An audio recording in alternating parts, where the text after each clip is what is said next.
everyone. Welcome to our sixth Global Healthcare Travel Forum and Conference, which is being held in North Cyprus. We have recently completed the session one, and now we are proceeding with session two. Our first presenter is Dr. Kaya Suer. Hello, everyone. I'm going to talk about the climate change and the infection. How did they become a couple?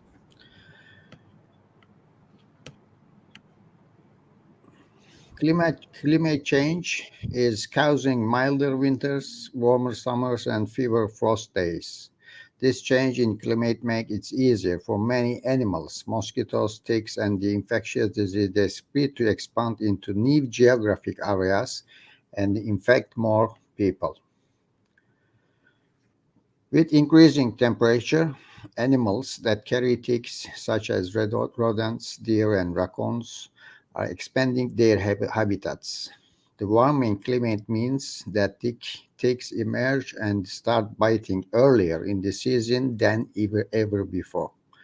National Center for Emerging and Zoonotic Infection has increased the support to states to improve the tick surveillance and reporting. Harmful algal blooms that grow in fresh and salt water can have big impacts on the economy and the environment. Toxins from HAPs can make people and animals sick through seafood or water. As the climate change, the risk also increases for health threats such as anaplasmosis, anthrax, antibiotic resistance infections, dengue fever, giardiasis, hantavirus. A lot of microorganisms make the more easily infection in the human body. And also the other disease, for example, Lyme disease and the rabies, maybe it's not seen in the northern Cyprus, salmonellosis or West Nile virus, especially 2016 West Nile virus started seen in the northern Cyprus. Mosquitoes and tick bites, mild winters, early springs, and warmer temperature are giving mosquitoes and ticks more time to reproduce, spread disease, and expand their habitats throughout the world. The geographic range where ticks spread Lyme disease, anaplasmosis, eliosis, and the spotted fever rickettsiosis have expanded. And experts predict that the tick-borne disease will continue to increase and perhaps worsen. Longer, warmer summers have also given mosquitoes more time to reproduce and spread diseases. In this graphic, you can see the depends on the change in the global temperature. Mosquitoes earlier start to prepare the eggs, and then larvae pupae, and then goes to human. Insect the human body, and then disease transmission could be seen. Depends on the high temperature in a long period. Contact with animals. Climate change has forced some animal species into new habitats as their natural habitat disappear, and it has expanded the habitats of other animals. This movement of animals into new areas increases opportunities for contact between the human and animals and the potential spread of the zoonotic diseases. Wildlife carrying the rabies virus are expanding to new geographic areas of the country, but as an island in northern Cyprus, we don't see any rabies cases. Arctic temperatures are rising more than twice as rapidly as the rest of the world. Warming temperatures in Alaska have led to increase in whole populations, which can spread the disease like Alaska pox to humans. As global temperature rise, deadly diseases that are treated in other countries like Ebola, Lassa, Rift Valley fever, and the monkeypox will increase along with the risk of them being imported into the world. In this slide, you see the climate change, direct and indirect pathway, and start to animal disease. In fungus, rising temperatures have allowed to certain disease-causing fungi to spread into new areas that previously were too cold for them to survive. Valley fever caused by a fungus that lives in the soil in hot and dry areas has already spread into Pacific Northwest. This fungus can cause severe infections and death, and is often misdiagnosed and treated inappropriately.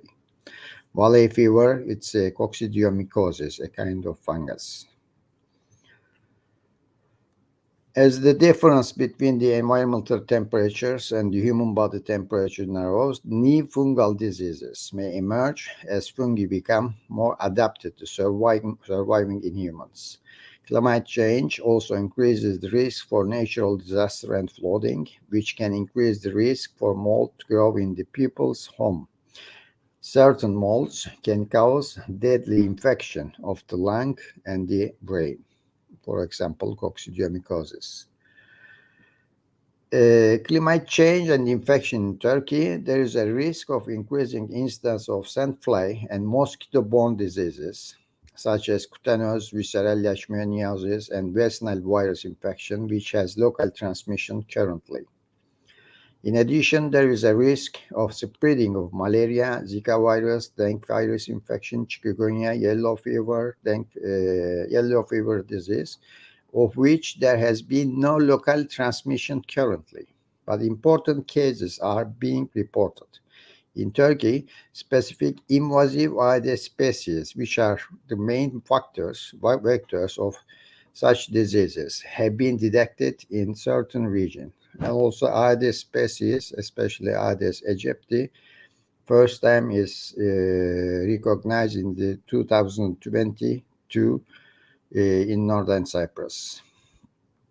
Zoonotic disease, such as Crimean Congo hemorrhagic fever, hantavirus, leptospirosis, Lyme disease, Q fever, that has local transmission, currently could spread to region where this disease had not been observed before.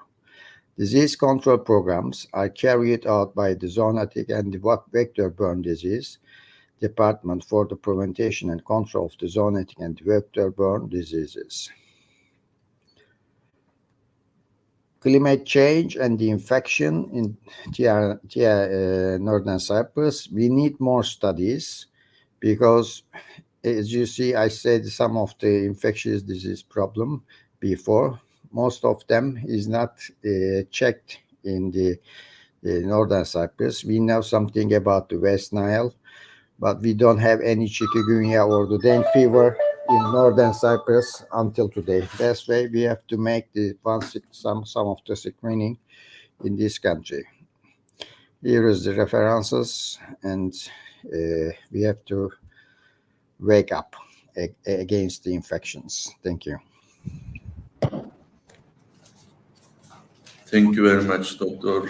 Kaya, for your valuable presentation. And our next presenter is Dr. Ülvan Ozat.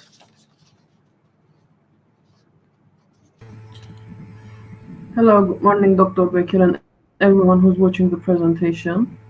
Can you hear me? Is my voice okay? Yes, Hocam, everything is all right. Thank you very much.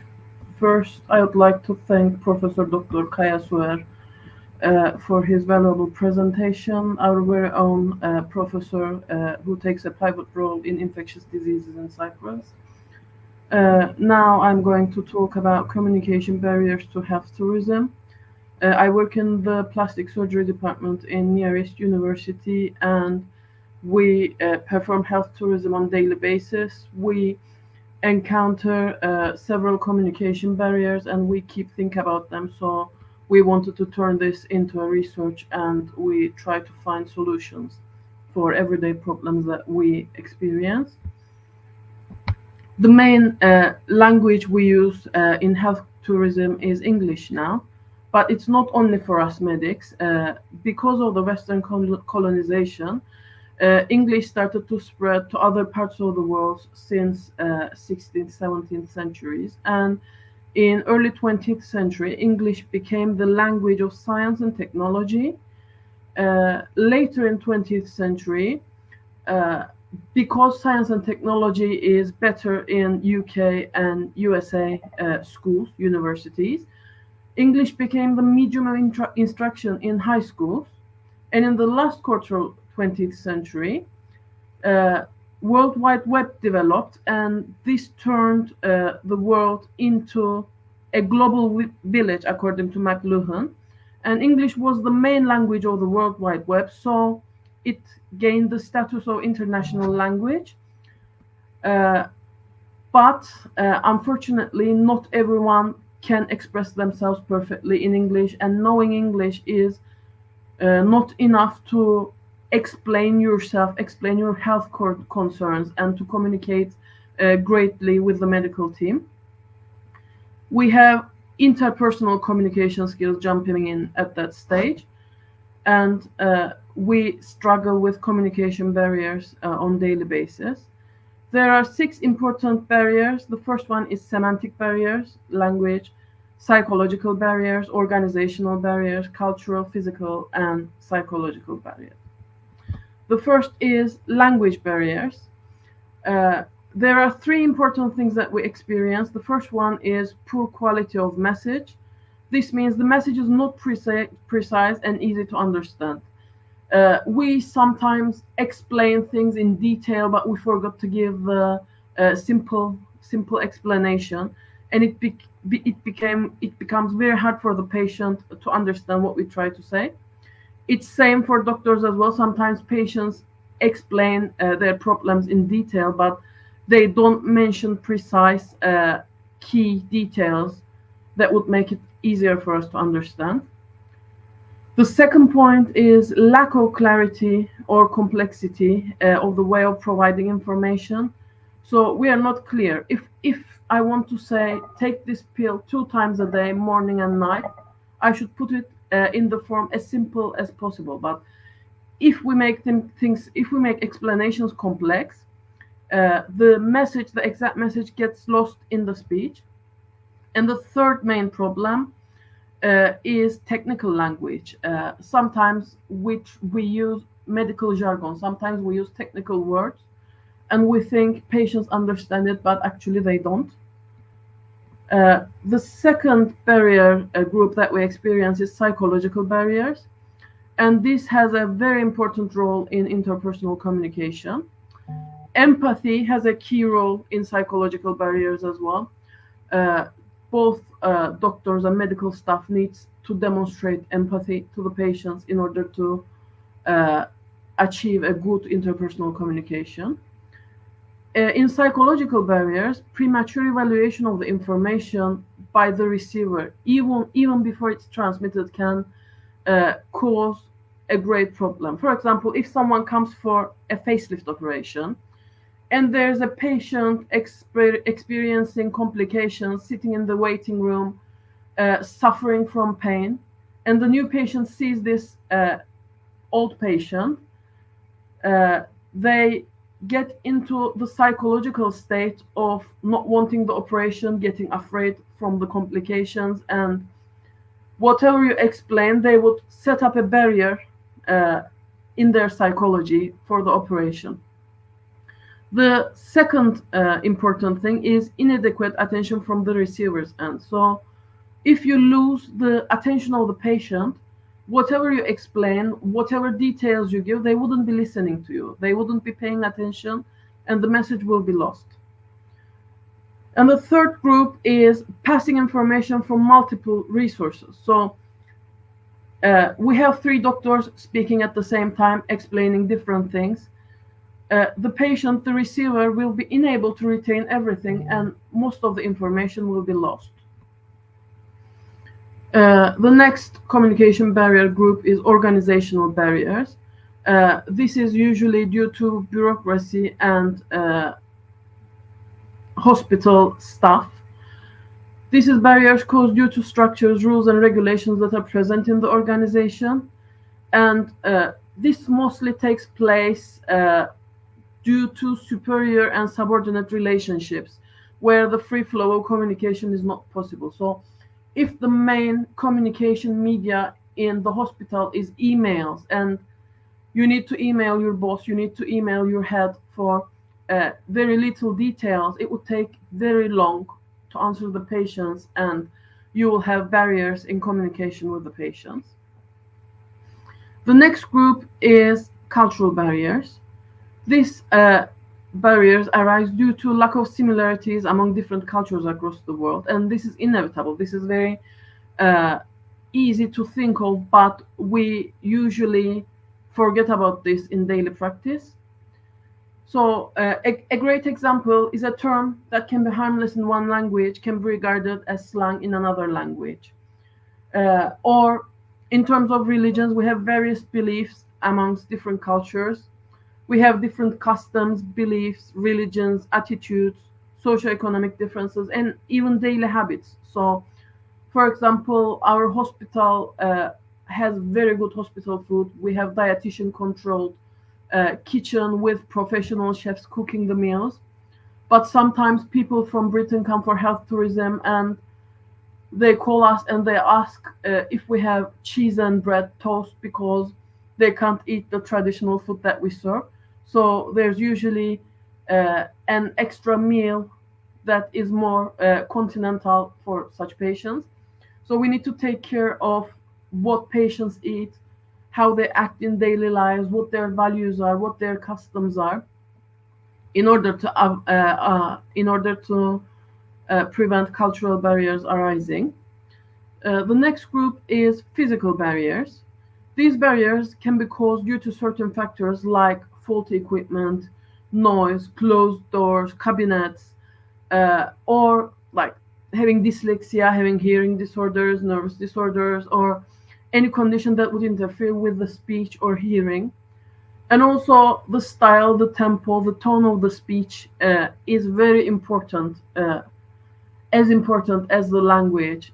If a doctor speaks very slowly, the patient can get bored and the attention can be lost. If a patient speaks with screaming tone, the patient might feel intimidated and might close himself or herself to the conversation. If a doctor speaks very fast, the patient might not be able to understand. So these should be taken care of during communication. I want to get back to language barriers because this is very important. I want to make one more point in terms of language barriers. When we're learning a language, we learn the grammar and the form, but language is more than this. There are speech acts, and the way you speak language also affects the communication. The way you speak the language also affects the message you give. And we need to use appropriate language in terms of quantity, quality, relevancy, and manner. So we need to give good quality information. We need to avoid uncertainties. We need to give good quality information. We need to speak of what we are certainly sure of. We need to speak about relevant stuff. We need to speak in a welcoming manner. And there's another concept called semantic overload. We need to try to avoid complex sentences, long sentences, the technical jargon. Even if we don't use technical jargon, we can explain something that sounds very basic to us, but patient wouldn't understand at all because they don't have the medical information that we have. And also, people from different cultures, people from different countries tend to speak in different ways. Us Turkish people, we speak in circles. So we explain something, we give all the details about that thing, we speak about irrelevant things, and then we move into something else and we speak about those as well. So we explain things in circles. On the other hand, for example, British people tend to speak point to point. So they give one information and then the second point and then the third point. They speak in a very structured way. European people, on the other hand, they give one point, they explain it, they move to the second point, they explain it. So they give explanations in order. So as a Turkish doctor, if I try to explain the operation timings and the operation details to a patient in the Turkish manner, in circles, maybe the patient wouldn't be able to understand anything or would get confused very much. So we need to take care of how we speak, how we explain things as well. Finally, we have some classical steps established in literature for health communication. And we tend to think it's the same for health tourism as well, but I want to demonstrate the differences of health tourism and classical steps in health communication. In classical health communication, the initial contact is with the clinic staff, but this is not usually true in terms of health tourism. The initial contact can be with the agency as well. The second activity is doctor meeting the patient with small talk and socialization. And the third point is consultation. So doctor puts a professional distance and makes a diagnosis or examines the patient. But in health tourism, it's usually the other way around. First, there's consultation, either online or face-to-face. But first, the doctor analyzes the patient, and then small talk socialization comes in. The fourth step is getting back to doctor's office after the treatment for results and feedback. This is true for both. And usually in the future treatment, there's nurses and other staff involved in classical health communication. But again, we have the agency getting involved in health tourism. And the final step is payment. But usually this goes way before in health tourism. So a keynote is we shouldn't expect to have a normal patient-doctor relationship process duration in health tourism. Sometimes the things get swapped around. And the second thing is in communication for health tourism, doctor is not the only message sender. We also have agencies involved. So the communication of agencies with the patients also affects the treatment process that we provide. That should be taken care of. So what can be the possible solutions to these problems? The first thing is awareness. We should be aware that we experience or we may experience these problems. Trainings could be provided, basic training could be provided to doctors and medical staff as well as agencies to avoid these barriers. And also information booklets about the cultures can be produced by hospitals or agencies to prepare doctors for what to expect in terms of culture from their patients. This is an example that one of my previous teachers wrote, Joseph Spitzer. He is a Jewish GP in the UK, and for British patients, for British medical school students, for us, for international medical students, he wrote a book about Jewish culture. So when we went to his practice, we knew what to expect from the patients. We knew how to act to the patients. So, for example, in Cyprus, we have Russian patients, we have British patients, we have European patients. We can prepare several cultural booklets and doctors can read it and know what to expect when they see the patients. Thank you very much for listening to me. I can take any. Thank you very much. Thank you very much for your valuable contribution, Dr. Ilvan. Thank you for your presentation. So this is the end of session 2 for today, and we will be following by continuing on the session 3 at exactly 12 o'clock, considering the Cyprus local time. Thank you very much.